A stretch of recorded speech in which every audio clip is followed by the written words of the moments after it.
Kwaba kuhle kuphindze ngihlanganyele nawe mbukeli wetindzaba telwimi lwesiswati la ku SABC.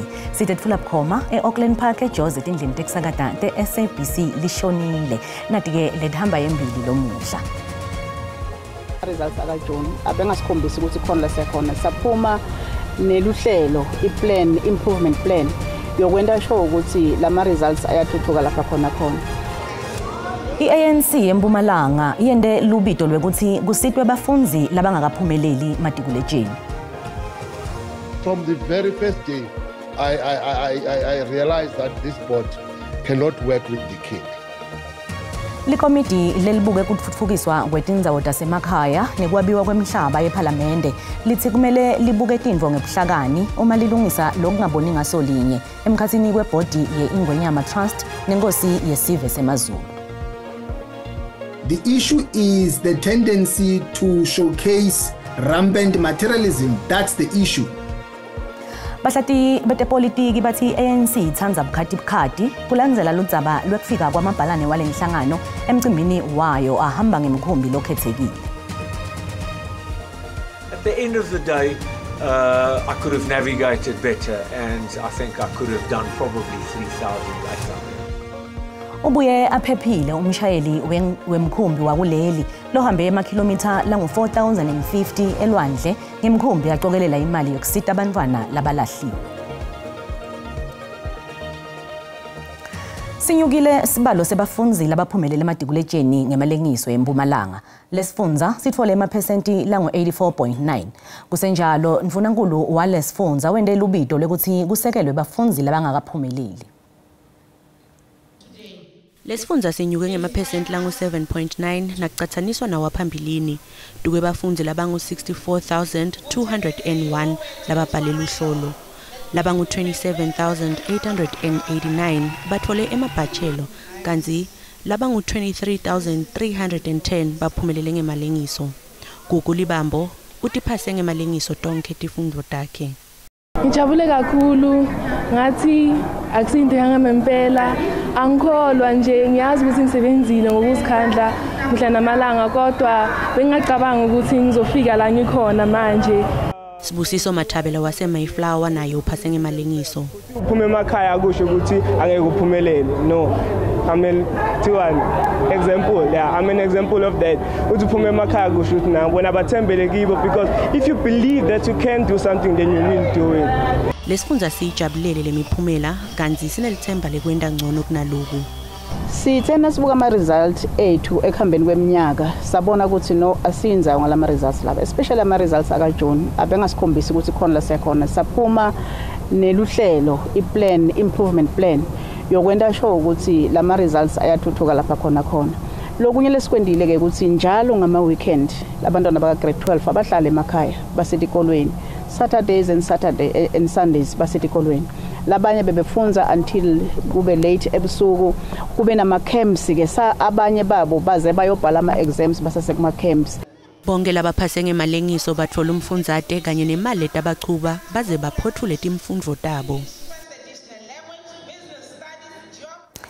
Asasibuke naletinye tifundza ukuthi tisebente njani. Umphathiswa wetemfundo eGauteng Matome Chilwane uvalisa ukuthi bophelela ngeqinisekisa kwethuthukisa imiphumela yamatikuletsheni. Lo mnyaka sifundza iKwaZulu-Natal sihlule eGauteng njengoba sithole 86.4% sabasendzaweni yesibili. Kepha Chilwane uthi lo mphumela walonyaka unguloyo lomuhle kusukela 1995.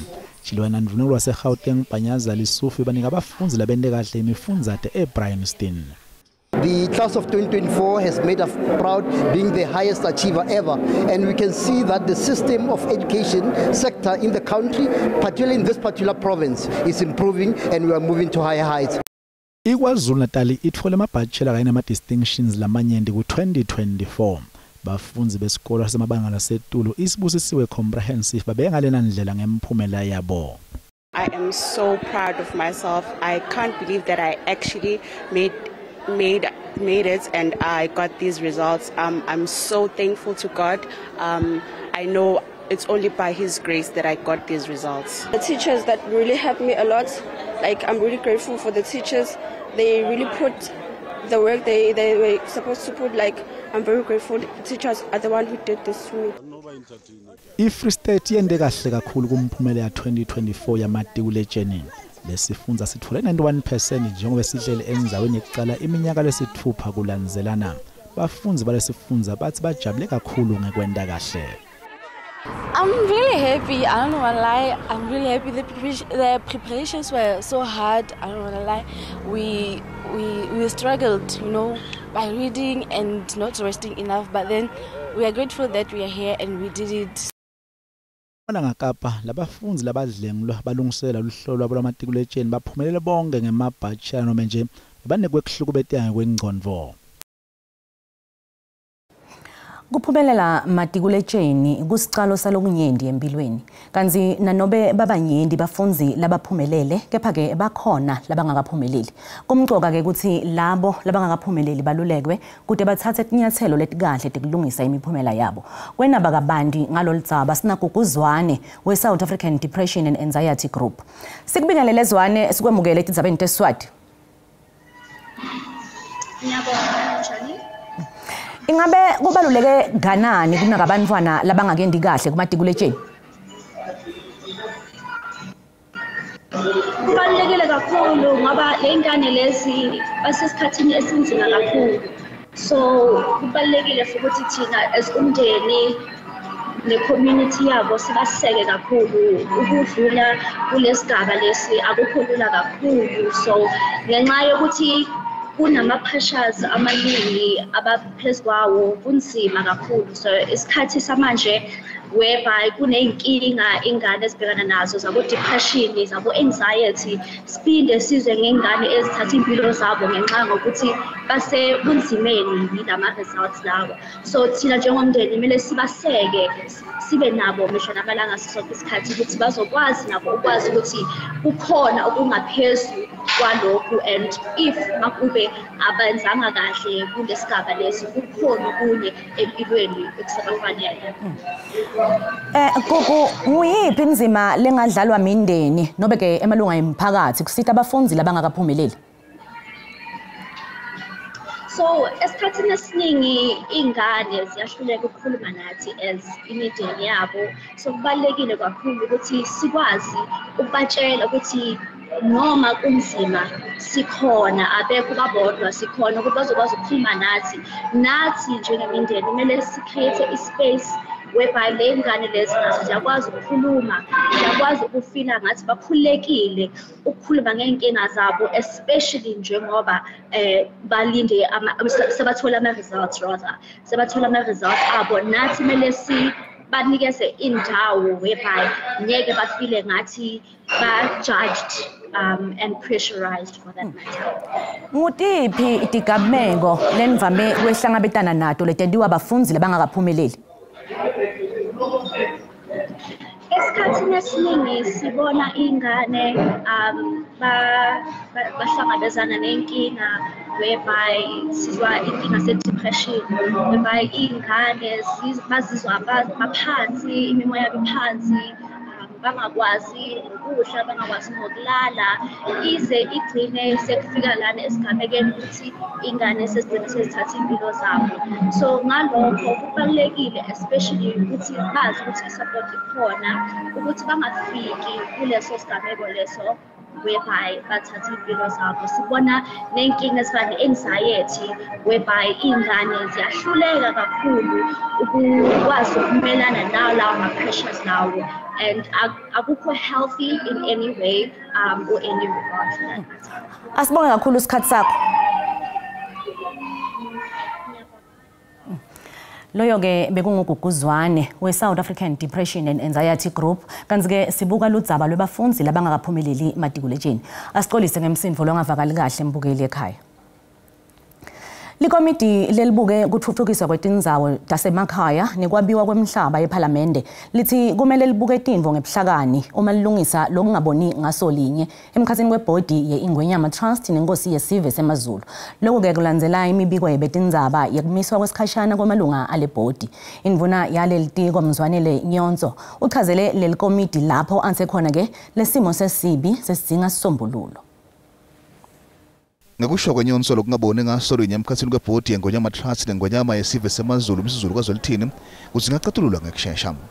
Nyonso uthi kwanyalo basabonela insolo kanti-ke kusitha lokuphatheka lokuthinza labo labathinzekako. Kepha-ke uthi kusebaleni ukuthi ibhodi yeNgonyama Trust kanye neNgonyama abakhoni kusebenzisana. Labanye bentela imibono yokuthi mengameli Cyril Ramaphosa angenelele. Lokungaboni ngaso ngemenene kumiswa kwamalunga ebhodi kanti lekomiti lithi iNgonyama ide emandla kwenda lokho njengoba yindvuna lenamandla kwenda lokho. Noma kunjalo kumele kube netizathu letiphathekako uma kumiswa ibhodi. From the very first day I realized that this board cannot work with the king. Now, stage where we're about, honestly, to dissolve this board because they can't work with this king. We really don't want to be involved in a media public spat with the king, but at the same time, no one is above the law. We must all respect the law. It is imperative, therefore, that some sort of interventions should actually be made before the matters actually get out of hand. What is more critical is actually to control of the matters before, other people actually muddy the waters even further. Leli komiti lihlela kuya kutibonela mathupha ngaloko lokuchubekako sengilapho ke lingachubeka lithatha leto dinqumo uma kufanele. Umhlati wetepolitiki Dr. Ntsikelelo Breakfast uthi iANC ithanda bukhatikhati lokhu kuta ngemuva kwekuthi mapalane jikelele weANC ifikile Mbalula afike emcimbini waleli cembe Robben Island ahamba ngemkhumbi lokhethekile nanobe ke kunjalo iANC ithi kude lokubi lokwendiwe nguMbalula. Engcile mapalane jikelele weANC ifikile Mbalula ufike emcimbini waleli cembe ahamba ngemkhumbi lokhethekile kwathi labanye baholi nemalunga bafika ngemkhumbi lomncane longabidi. Lesigameko lesisuse umsindvo sivikelwe nguleli cembu ngekuthi lokhu bekuhlelwe ngilo leli cembu ngenxa yokuba matasa kwaMbalula. Nanobe kunjalo lokhu kugcekwe bantfu labanyenti kulandzela bomatima lobubukene nebantfu bakuleli ngesimo labaphila ngaphasaso. The issue is the tendency to showcase rampant materialism. That's the issue. I mean, they do that when they campaign, doing their door-to-door. They do that.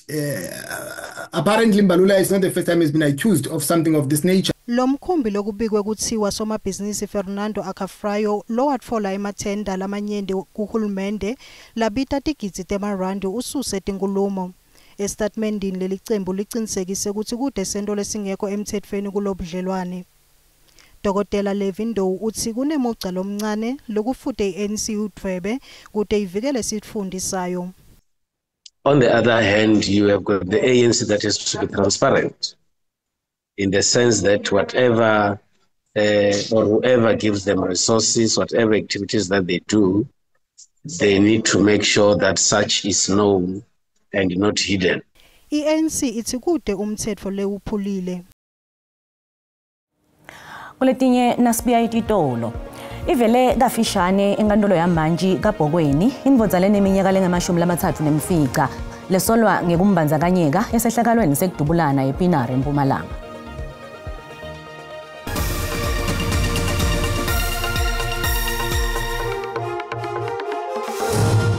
Asikwemongela esigabeni sethu sesibili setenza abatelungu lesiswati la ku-SABC kanti-ke nawusanza ngena mbukeli ukhethe kahle tisekhona hlala nathi.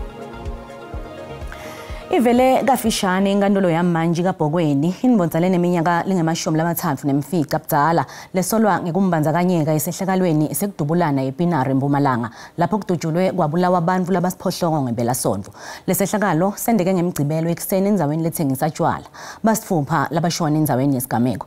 Tilamani letimbili tiye tashonela esibhedlela kanti-ke labanye lababili basalindzele kukhishwa esibhedlela.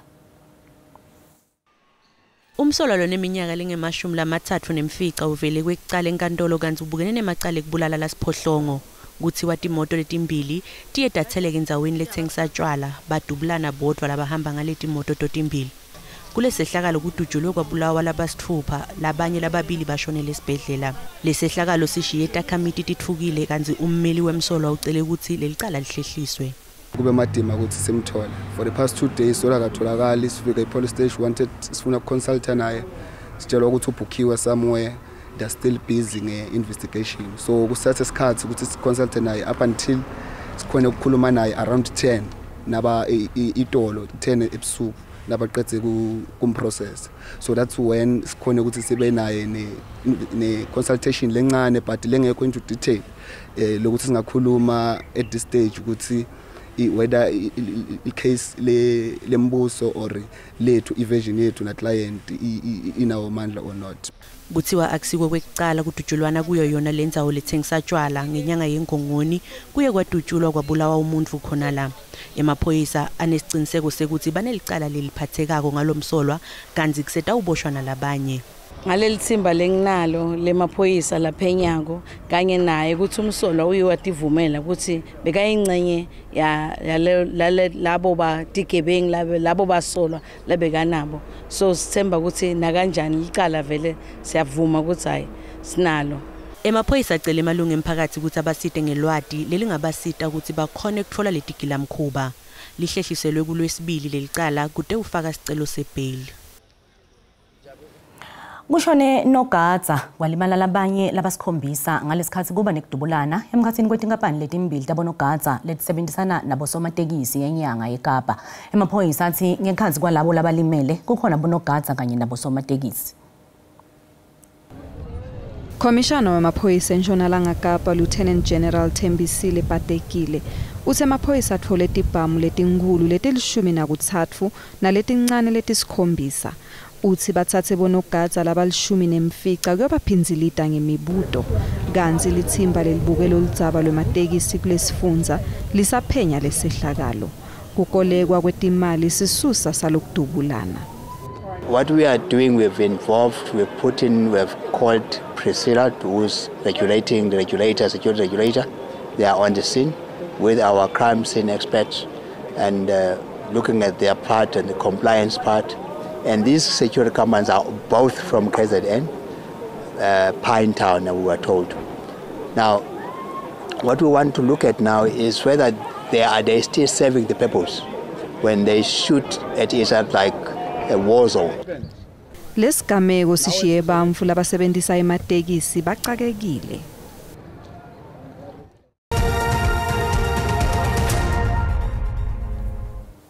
Nazivakashele timakethe tetimali sithola ukuthi lirandi liqinile naliqathaniswa netimali takulamanye emave.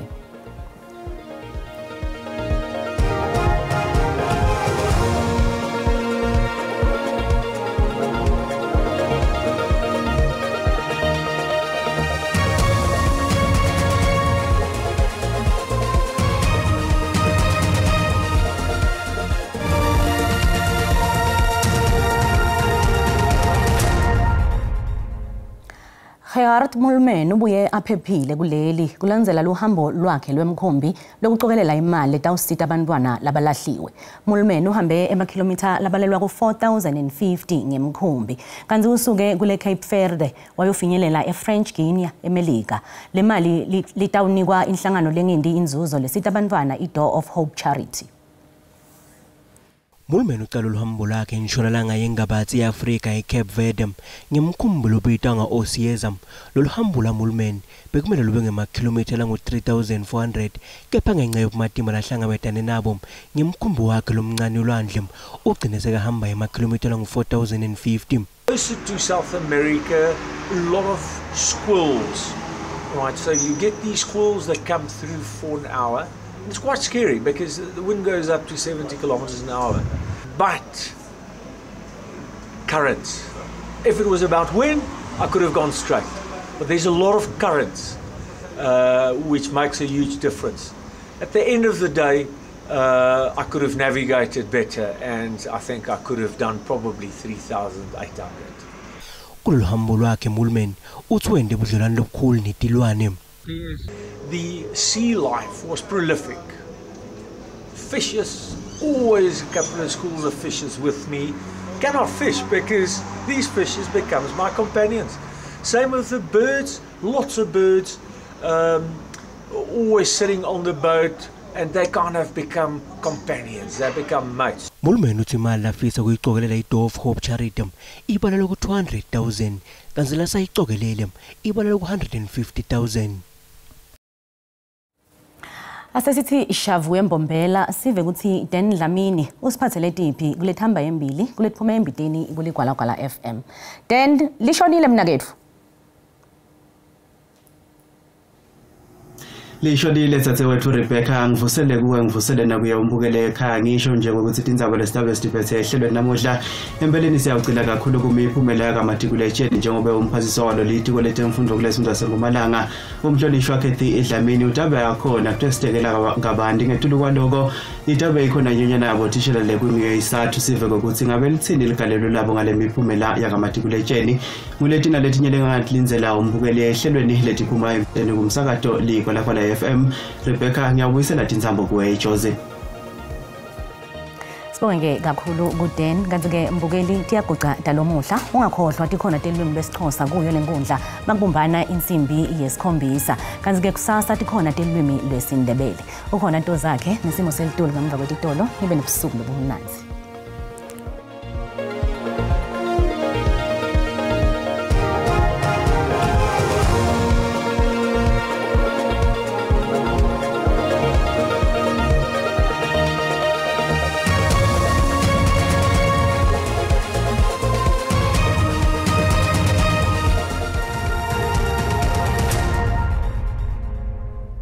Asibuka kakhulu ke Rebecca sikwamukele kunasi simo selitulo asiphinde ke salalisele abantu abamatriculation weminyaka wa 2024 sibuke ke simo selitulo singabe ke sime njani kusuhla namuhla akhombisa kuba mahle kakhulu ke mathuba emvula mabuka ke la ingcenye esifunza ke la eimpumalanga ukhuphukele ufunza esifundeni iLimpopo ngolo muhla njengoba lapha ku 60% mawehle tifundele seGwinelive alapha kuye ke la 30% kanti ke ukhona nalomsiko ngomoya lobanzako lokhombisa ke ngene kakhulu kade eNtshonalanga Kapa njengoba nemathuba emvula alapha kuye ke la 60% kanti ke naselangeni lakusasa asakhombisa kuba khona lawo mathuba emvula ngolo muhla njengoba alapha kuye ke la 30% kanti ke mabuka lona msingo ngomoya lobanzako ukhombisa ke kunyukela itifundzele etifaka phakathi ke la eEastern Cape nakanjalo eKwaZulu Natal kanti ke mahle kakhulu ke mathuba emvula mabuka ingcenye livele ngomakhelwane bethu nayo ke impumalanga mabuka ingcenye kakhulu kati ngale ke bubaptini wehlele ke kubombombela ngalo muhle kanti ke sixwayiso lesivela baka South African Weather Service likhombisa ke kuduma kakhulu mabuka ke ingcenye esifunza ke la impumalanga ekakhulu indzawo lefana nabo umjindi wehlele ke inkomazi yofika ngale ekakhulu kati nangale eLimpopo ngalo muhle njengoba nakhona khombisa kuba khona kanti ke sixwayiso ngahle ke kucubuka umlilo mabuka ke la ingcenye esifunza ke la Northern Cape ngalo muhle kanti ke masibukela amazinga ekushisa